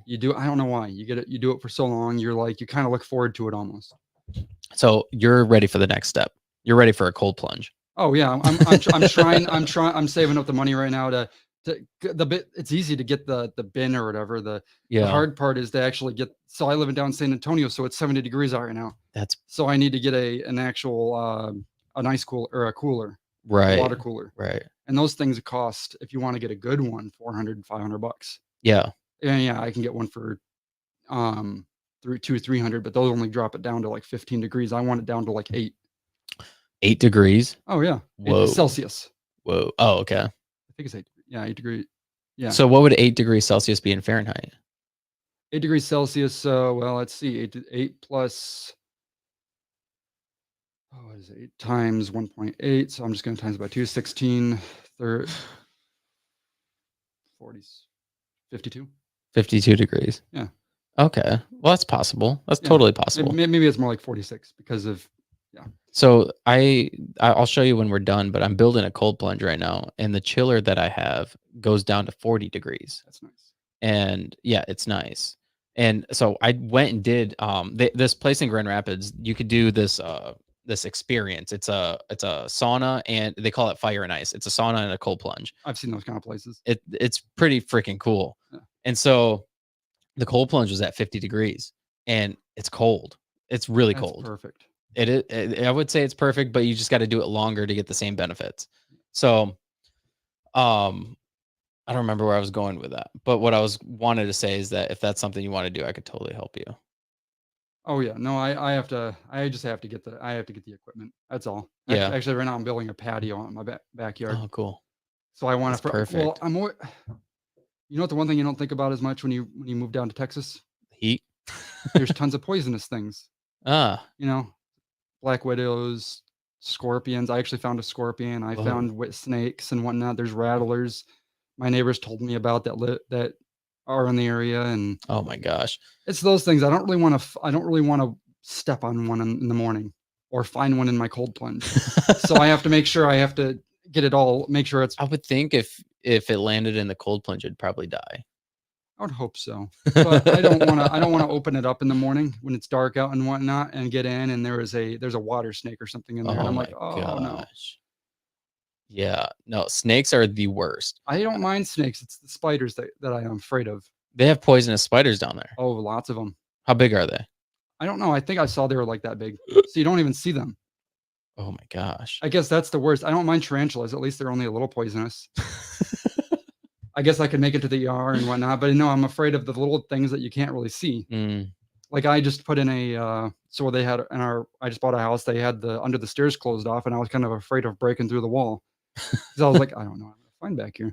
I've seen those videos of like somebody ripping down their ceiling, and there's a giant freaking snake. Yep. And I'm like, nope.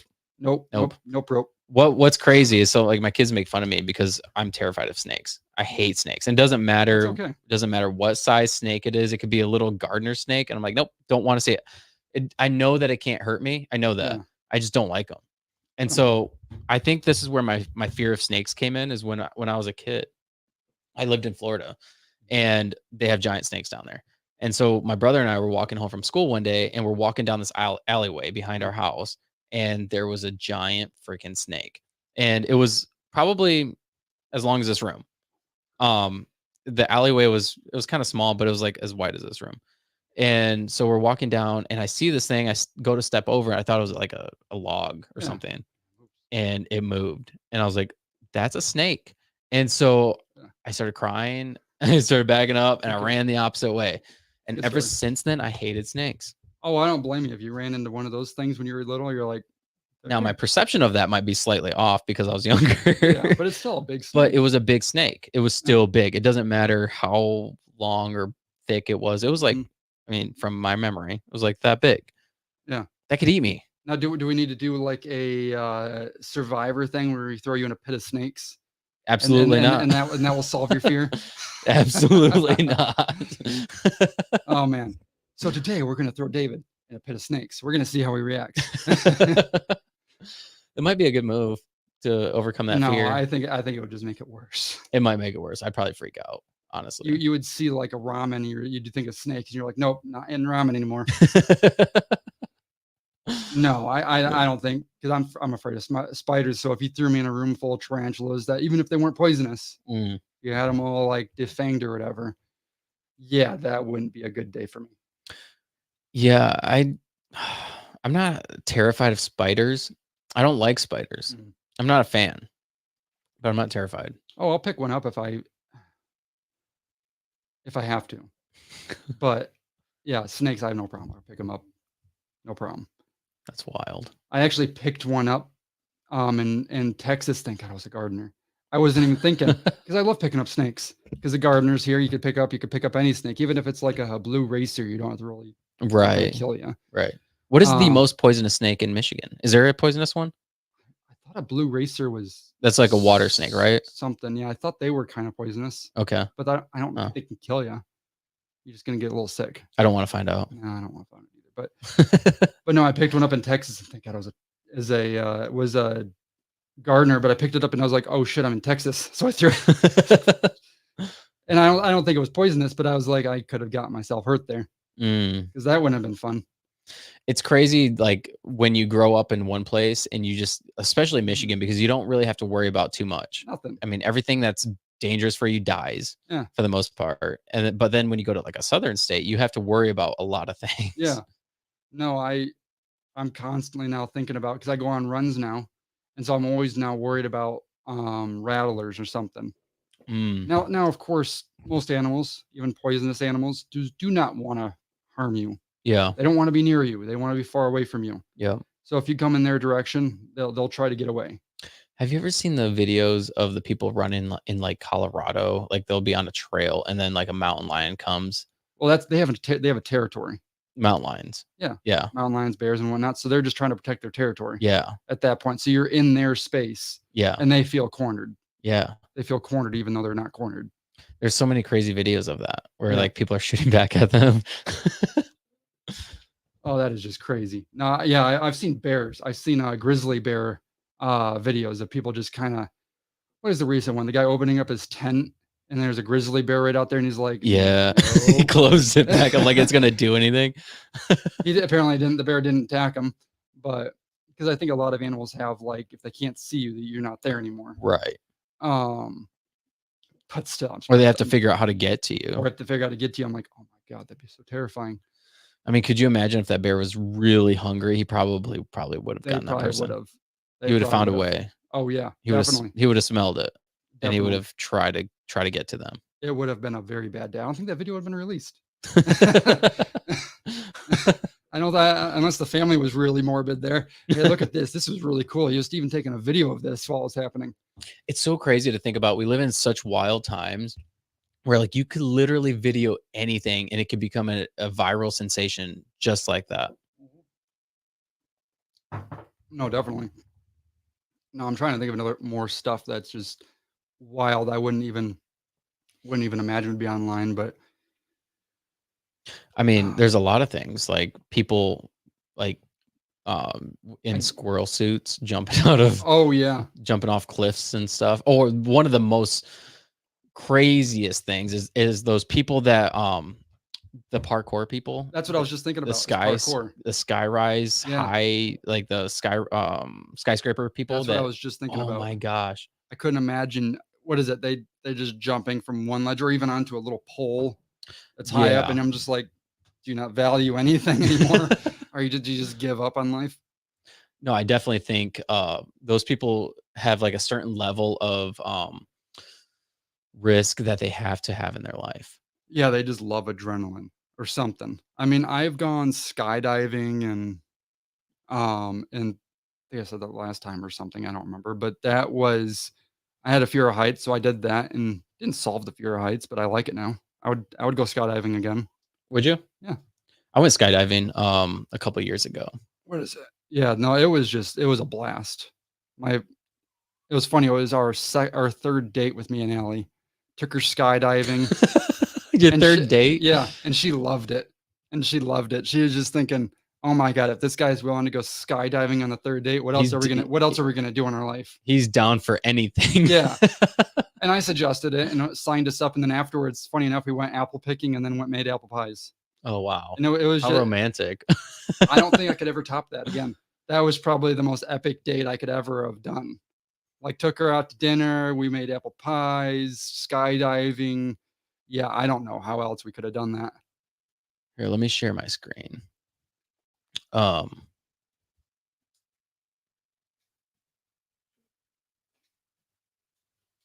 This is absolutely crazy. Oh.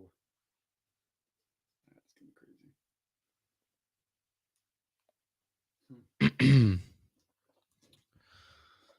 it ever loads. Yeah. Everybody's looking at our back. So when I went skydiving, it was crazy because it got canceled the first time I went, and that because of like the cloud or wind or whatever. And then I was able to go again, and we got into the plane. I was fine. I was like excited to do it. But then once you get up in the air and you hit the You look down. realization of I'm going to jump out of this plane Yeah. and that's it. And it's like, this could be it. Like it could be. You don't know. You just kind of accepted at that point, like, well, I guess my life is done right now, I guess. Yeah. But it goes back to meditation. Is like, this is one of the most peaceful things you could do. So like we jumped out and we're like, Are you a screamer? no, I'm not. No. No, I don't think I screamed. I might have like hollered a little bit, like, wow, this is awesome, type of thing. But we jumped out, we're kind of twirling around in the air, free falling, whatever. And then he hits the parachute and we're just gliding.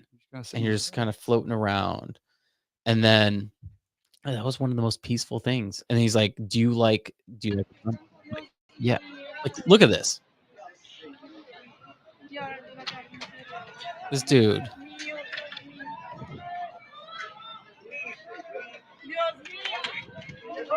Are you afraid of heights? Terrifying skyscraper parkour.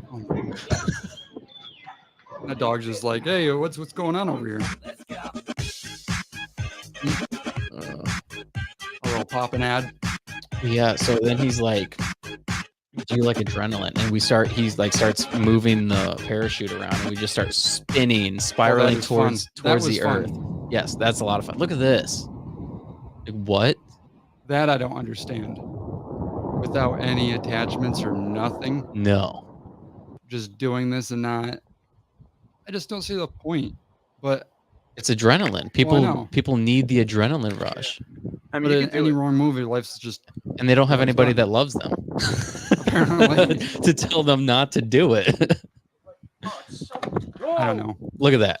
Oh my gosh. That dude almost fell. That dude saved his life. Yeah. Oh no. God, he almost fell. This is one of the most wildest things. Why would you walk across a string without a guide cable? No way. Because normally there'd be a cable that trails behind you. Right. You're wearing some sort of harness. I mean, I guess some of these people they're trained for this stuff. They've done this forever, but how did they get trained though? That's the question. They started at low levels and they learn what they're capable of and whatnot, and then they move higher up, and then they just know. But my thought with this is, even if you know yourself, you're still worried about maybe a gust of wind or something. Right. Like every circumstance isn't always going to be the same. No. Yeah, no. Just like. Oh. Yeah. Yeah. That could have gone wrong so many different ways. Yeah. Oh, let's bring a bike into it. And then yeah. Run into that movie where you get caught between two boulders and it's soft play.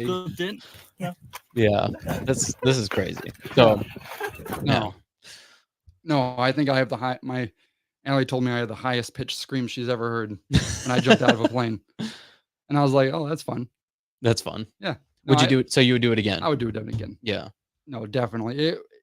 I love it. I will say I love adrenaline quite a bit. I think a lot of people have like they have a need for some sort of adrenaline, whether it's some sort of crazy event or maybe it's just something that excites them. Yeah. In some sort of way. Like it could be like an exciting event or something like that. I think now I just get it with my cold showers in the morning or something. Yeah. Because it definitely hits the adrenaline in the morning and right. Then you're just calm the rest of the day. Right. But yeah, no, I would definitely go a skydiving game, but I wouldn't do parkour. That is just crazy.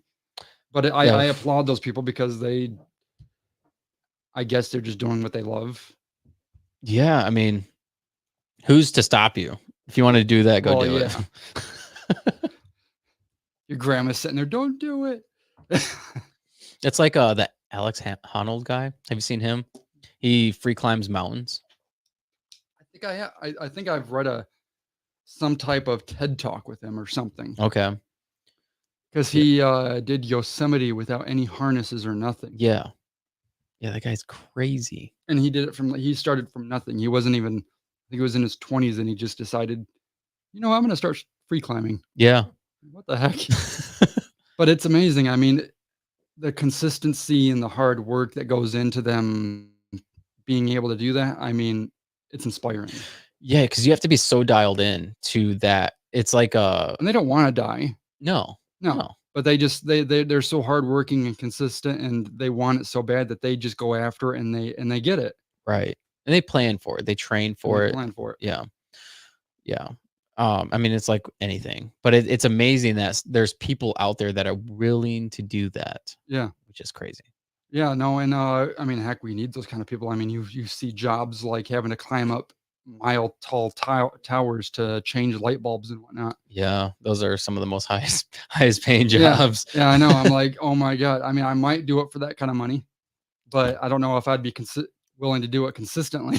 I used to work for Right Tree Service back in the day, and they started getting me to climb trees. Mm, And when you think of that career, you think of like a bunch of rough, like crazy, like yeah. just hillbilly, like rough blue collar workers. Mhm. But it's one of the most dangerous jobs that you could Oh, possibly yeah. do. I mean, especially for the Right Tree Service because you're working around power lines. Yeah. And I climbed a tree a couple times and it was scary. Oh, yeah. No, It's I scary. because yeah, you're how tall up? You're whole I mean, how t you could be at the tip of a tree. It yeah, doesn't so matter what size the 40, tree is. 40, 50, 60 feet. Yeah. Yeah. And then the tree's blowing in the wind. Yeah. And you don't realize how much trees move. Like a full Oh, thick man. size like tree And then can you're can be shimming moving like this. shimmering yourself up the tree, You're humping up the tree, humping which up is the what they tree, call it. They call it humping, humping yeah. the tree. And then you're tied in. So you Mm, throw a line up and you learn your different knots and then you have mhm, like a pulley system. yeah. And so like your life is based on your knowledge of being able to tie Yeah, knots and essentially. then you're cutting the tree as you're going down a little bit Yeah. sometimes, So you have to a pay attention to where your rope is. and then you're like, "Oh, shoot. I It accidentally cut my rope, and I'm just gonna hang in here." yeah. Oh, man, that'd be terrifying. I mean, so you always had like a safety tie. Yeah. You were always tied in somewhere else too in case like that did L happen. lower down like a rock climber, Right.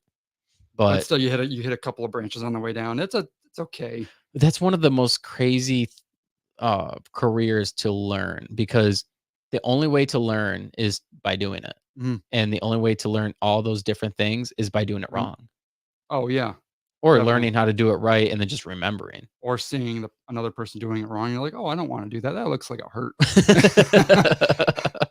That looks real painful. I don't wanna do that. That's a lot of blood." One of the most crazy stories that I was ever told, and it was by somebody I knew. He was the safety rep for Right Tree Service. There was a storm that came through, and a lot of times, Right Tree Service they would go out and they were contracted through Consumers Energy, so they would go out whenever there were storms and clean up all the brush and everything that hit power lines. And this guy was out working, and he was cleaning up some brush, grabbed a power line, and the only thing that was left of him was his boots. That's the only thing that they could identify. Because those are what, 20,000 volts? I don't even 30,000? know. But yeah, he accidentally grabbed a power line and there was absolutely nothing left of him, Oh, which is terrible. that I hate to say this, but at least it was quick. Oh my gosh. That would have probably been the quickest death you could imagine, but oh my god, the moment you realize you did that, oh, I don't even think that there's a realization. no, probably not. But I'm sure there's some sort of realization, like, right before you grab it, you realize what you're about to grab onto, Yeah. and then, of course, the electricity then just forces you to Right. grasp. Right. Oh, that would just been terrible. Well, yeah. Absolutely terrible. No, I'm sure I'm curious about the statistic on, how many people that happens to every year. I think it happens quite often. I mean, because there was another guy that I knew somebody he knew got Mm. accidentally grabbed a power line during another storm. And it was just like he was on his property, found a power line, picked it up, and yeah, same thing. Oh, just Yeah. I mean, that was kind of, I'm gonna say a little bit their fault for picking up a power line. I mean, you're on the ground, you're kinda looking around, you see a power line. Don't touch it. Yeah, you never touch it. Yeah. Never touch a power line. I get skeptical driving over them because Yeah, I wouldn't drive over them. I was in a situation where I had no choice. What, you were blocked in? Yeah, it was during one of the last storms we had. It was a really bad storm. There was Huh. lines laying on the ground and there's trees and everything. And um Yeah, maybe I did have a choice. I just had to go that way. Oh, you're like, I'm just gonna go that way. And so I drove over it, hoping that it wasn't a live line, and it wasn't. But The best, I don't know. I don't really know a good suggestion for this, but I think if I was in that situation, I'd be thinking, which side goes towards the power plant? mm, Thinking one side might not have less of a chance of producing electricity, I guess. see, the way I was, But yeah, I guess if that's that's a good point. Yeah. But the way I was thinking was I was in the middle of a storm still, and I'm like, this could be a tornado. And so the tornado could be Yeah. coming my way. Last I knew, it was coming towards me. So I don't Yeah. want to go back. Oh yeah, I wanted to go that way. I see. Yeah, So- that'd be a very do I- scary scenario. So do I drive towards and go like around and possibly end up in Get the same hit by situation? tornado. Right. Or do I just risk driving over this power line? And I have rubber Well, wheels. So yeah, I know that's what I was thinking. You have rubber wheels, but I'm just afraid if the power line for some odd reason right, and hit And the the- vehicle. connects to the underside of the vehicle and then zap, I and then you're done. I don't know how it reacts through the chassis. don't either. I don't know. I don't. I don't either. I know electrical safety and whatnot, but I don't think we're ever taught this the situation of No. how. But that's where I think like having above ground power lines is like such a thing of the past. Like, why don't we have I know. most lines underground? Like for this neighborhood specifically. I think it's just harder to access, and it just costs so much money to install them under the pavement. And people are worried that if someone starts digging down, Mm. they might accidentally hit a power line. Yeah, but that's where you're supposed to have like Well, yeah. permits and And you're dig supposed to, and and all you're that supposed to stuff have like come out. a metal conduit and whatnot running along Right. with that stuff in there. So we have underground power lines for this neighborhood, and we Oh, that's good. almost never lose power. Even Yeah. like during big storms where most of the city's out, we have power. Yeah, same with my neighborhood. And it's Just like, makes sense. why it makes sense. Why don't they do this And everywhere? it looks so much nicer. Yes. You don't see all the power lines going crisscrossing, all the internet, all the telecom. You don't have some idiot hitting a power line and putting Yeah. everybody's power out. Yeah. No, it just makes so much more sense. I don't understand it. And then I don't know why. I just also like it just because it doesn't look terrible. Yeah, no, it looks clean. It looks nice. Yeah. I like it. But no, yeah, power going out, that's kind of nice. My freezer stays on. That's like a part of a problem. It's not a big deal. That's not something you really have to worry about too much in Texas, although they did almost lose their power grid a couple years ago, right? Oh no, I mean, I've never had my power out, but parts of the city has, especially parts of the city that has the power lines above the street. I've seen that out once in a while. And I guess a few years back, they used to have rolling blackouts during the summer. Oh wow. Well, because all of the electricity being used for air conditioning, Yeah. it just takes up so much electricity. Wow. Yeah, no, but And then they had that winter storm as well. oh yeah, I've heard that was just terrible. You weren't there during that time? No, I just moved there in 2022. Okay. So that happened in 2020. Actually, I think it did happen in 2021. No, I heard that was just terrible. I mean, so that's where all of their we have consumers up here, but they have something called CPS down there, but that is it's all private. Like even the problem is people that don't even live in that city control the power grid. So they control how much money is being used to update stuff and whatnot. How so? Well, I mean, heck, there's I think there was only like a handful of people that was on the I guess I'm just saying consumers for people that know it up here. Yeah. The consumers for down there, people on the board. One guy was in New York that ran that company, and one person was in Oklahoma. So they weren't even living in the state because it was all a public company. Right. So that's the one downside I think of not having government officials is that it's not run from up there. So they're like, oh, it's perfectly fine up here. Right. We don't need to worry about updating the electricity. Oh, it's not going to be that hot. Oh. So it was 110 degrees all summer. I mean, I don't think my air conditioning turned off. Sorry, it turned off. It only ran for 16 hours a day. My air conditioning at my house down there. If you get a cold plunge, you might not need the air conditioning for at least half the day. Oh, I'm still going to have air conditioning. Trust me. No, no, the way you have to think about it is it costs more to bring it back down. You got to have it down there. Mm-hmm. And I like to sleep in 67 degree temperature. That's a good temperature for good sleep. Oh, it is perfect. Yeah. And then I have it jump up to 72 during the day, and that's fine. But man, no, it's ridiculous their power grid down there. They need to update it. It's funny, they actually just uh had a bill to invest $10 billion in gas power plants throughout the state, or cold fire power plants and Wow. whatnot. And they're all against windmills and solar. I don't know why. It's a perfect state for solar. Ooh, don't they have like windmill graveyards down there? I don't know. have I to know look I that know up. I know it is very difficult to recycle windmills, though. It is very difficult They because it's just all covered in fiber. They just essentially throw them into landmines or landfills. I mean, Yeah, landmines. landmine, perfect. Um, Because you can't burn them, you can't recycle them really. I mean, you can't really you can't mend them and fix them because they're not going to be as strong. right. Because carbon fiber is just one long big piece. There's A not lot a of way to times. recycle them. I don't. I want to say there is, but the costs This is, costs of recycling is always would be pretty high. all right, let me share my screen real quick. I'm just curious how long we've been doing this. An hour and 35 minutes. We'll wrap it up here soon. Oh no, you're fine. I was just curious. I was like, it just kind of occurred to me. Okay, so the Texas Monthly. Yep. Look at that. Look at that Yeah. graveyard. Thousands of old wind turbine blades pile up in West Texas.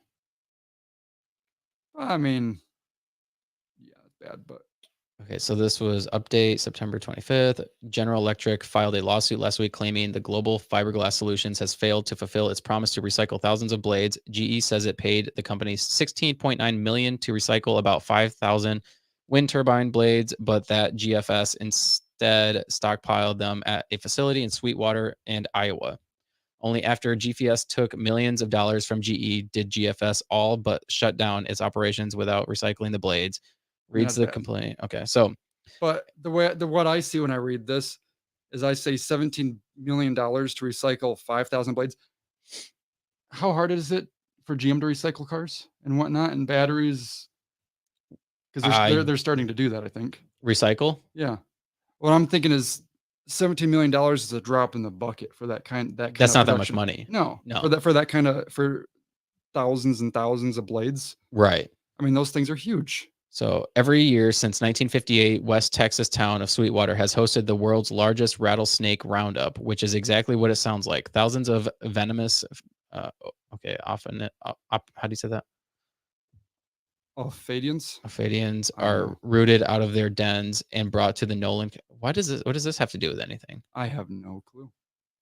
I bet that they hide in that pile. I don't know.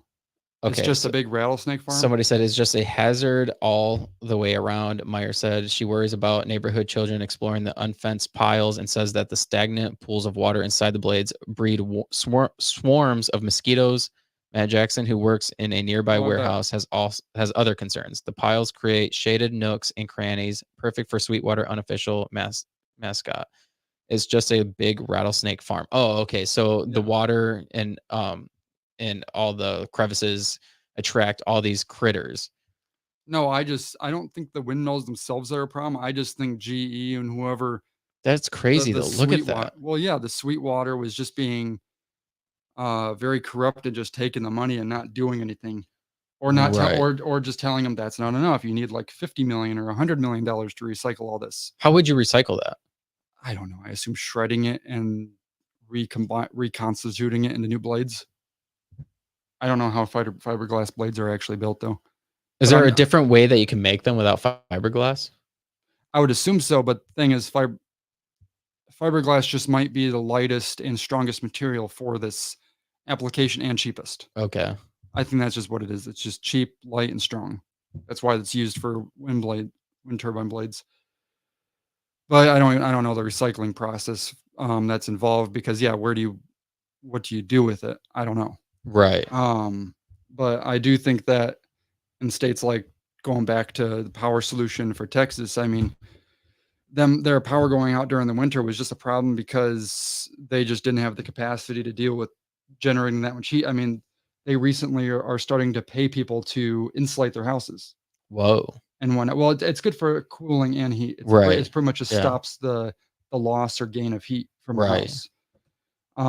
But yeah, a lot of houses don't have insulation. My house has solar panels, but most of them don't. How does that Um, work? Does it go into a battery storage? I would like to have a battery storage. Those cost though like 10 grand or something for even a modest one, Okay. but it can last like 3 days or something. It's good. Okay. I would have one if I had the money for it, but no, it just goes right back into the grid. It Okay. just goes right back into the grid, and we get paid a little bit for it. But in my case, we use more electricity than we So you don't get would paid give for back. it. No, we don't really get paid for it, but it knocks our electricity bill by half. So our electricity bill would probably be about 250, 300 a month Oh, during the okay. summer. But because of the solar panels, it's like 190. Wow. It's not that much. Huh. It's more than it's down here, Yeah. or up here. But Yeah. yeah, no, they definitely need to solve the energy crisis in Texas, but they're just kind of throwing money at the problem to build coal-fired power plants just for the winter. Wow. It's apparently going to just sit idle for like 10 months out of the year or something. The coal? Yeah, those plants. That's Would- crazy. Yeah, where they could have just invested in more solar and Weren't they getting wind. their energy from out of state? I think so. I forget exactly what was happening. Here, On let me that see one? if I can find that, and then we'll wrap this up. Because yeah, I just moved there last year, so I've done a ton of research on their energy. Okay, let's see here. But something that they were trying to do was build giant battery storage facilities, so where they would just store electricity and then release later on when the communities need them, like during the cold. and Right. whatnot. But Right. that's so far has failed. So it says early power plants produce electricity primarily from coal, steam, and hydroelectric energy. Today, Texas still generates electricity from some of these traditional sources, but increasingly relies on natural gas as well as renewable resources, primarily wind. Yeah. Let's see. I think they get it from they get a large percentage of it from another state too. Well, I mean, most states actually do that, where the entire country is connected. Or no, they're on their own power grid. They are. I think so. I was just waiting So to see it's it. not connected. I don't think it's connected. All right, hold on. Let me change my search. It should be connected. I mean, it just makes sense in case your power goes out. You have plants that go down. Because I know during one crisis here, Michigan State's power plant actually helped fed most of the eastern seaboard. Wow, I didn't know that. Yeah, at one point there was a huge power outage, so we helped. They helped supply power. I guess not most Pennsylvania and whatnot. As far Was that when we were like younger? We were kids. yeah. Because I remember General Motors going out of power, and my dad came Oh, home man. early. All right, Yeah. I had to go home. So it says by not crossing state lines, the synchronous power grid is most respects not subject to federal energy regulatory commission regulation. All the electric utilities in Texas interconnection are electrically tied during normal system conditions and operate at a synchronous frequency of 60 Hz.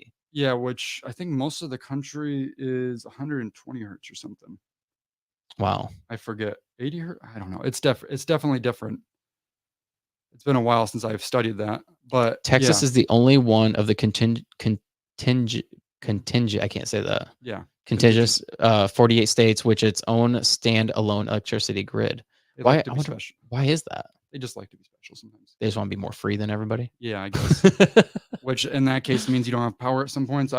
That's their choice. But no, I think Texas should connect it to the rest of the grid. But again, that's going to take a bit of because they have a different frequency for how their wind or power turbines. Right. I mean, I don't know if you've ever been into a plant like that. No, I haven't. Okay, well, each of the turbines rotates at a specific speed, and that's what generates the frequency. I don't know why they chose 60 hertz. That's their choice, but it wouldn't be that hard to change it.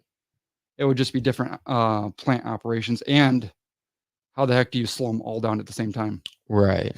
Right. and then connect it to the main grid. So you have to literally shut down cities or something to, I guess, change the frequency that it's running at. Whoa. Which that would be pretty hard. That would be hard. Yeah. So you'd almost have to build like a backup facility Yeah. or something And then just to do that. and then flip it, and then which I guess now would probably be the best time for it. Yeah. But I doubt that's going to happen, at least in our lifetimes. Right. Usually, I mean, you've seen how politics happen. Once things are going, that you don't really want to stop them. Yeah. Same thing with that kind of stuff. It just kind of affects politics. Right. Absolutely. People's lives. Yeah. But yeah. Well, this was a lot of fun. Yeah. We've had consistently 3 people watching this whole Awesome. time, which is awesome.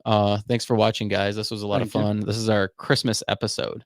So Merry Christmas to everybody. I should have worn my Christmas suit. I know. I thought about wearing like a Christmas hat, but lost opportunity. Yeah. But this was a lot of fun. No, I really enjoy like whenever I have somebody who's willing to do the podcast, working out with them and then doing the podcast, because I think like when you do something hard with somebody, it builds this bond. And because you're struggling together and you have like a sense of camaraderie. So when you come and sit down for a conversation, then it's like fully authentic. Oh, definitely. And I love that. I love that feeling. And you kind of build topics together while you're working out and kind of figure out where the podcast is going to take place. I mean, we were talking that whole run could have been a podcast. Oh yeah, definitely. It would have been it'd be a fun podcast. It would have been. It wouldn't have been much video, but no, but the audio would have been like pretty substantial, because I mean, we talked a lot about a lot. Oh yeah. I don't know, the breathing might have taken up half the podcasts. Yeah. And if you could find a way to cut that out, it probably wouldn't be so bad. You can almost. Yeah, you probably could. Well, thanks for doing this. This was a lot of fun. And I'm definitely going to take something from this and try to change the way I do some things, and add some experiences for the guests that want to partake in wanting to do something difficult with me. I think that'd be fun. All right. Yeah. No, that'd be fun. Yeah. And give the viewers just something a little bit different once in a while. Yeah, absolutely. So, all right. Awesome. Thanks, everybody. Thanks for watching. This was fun. Merry Christmas, everybody. See you guys. Oh, over here.